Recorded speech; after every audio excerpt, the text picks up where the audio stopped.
बख्शापुर में गोला बिरादरी जी बिन धुरियन में फसल जी भेल ता झेड़ो लठियों लगन सबब 14 ॼणा रतो रत अस्पताल मुंतकिल। खबर मूजिब बख्शापुर वेझो गोठ सईद अहमद अली गोलो में गोला बिरादरी जो फसल जी भेल ता झेड़ो थी पयो। झेड़े दौरान लठियों लगन सबब बिन्ही धुरियन जा एक औरत सईदा खातून मोहम्मद आमीन इरशाद अली अयाज अली मीरजादो नजीर अहमद मोहम्मद अजीम आशिक अली करीम बख्श हजूर बख्श गोलो समेत 14 ॼणा सख्त जख्मी थी पया।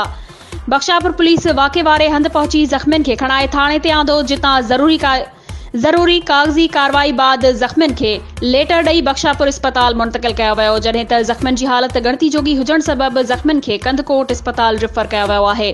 वाक़े जो केस दाख़िल न थी सघियो।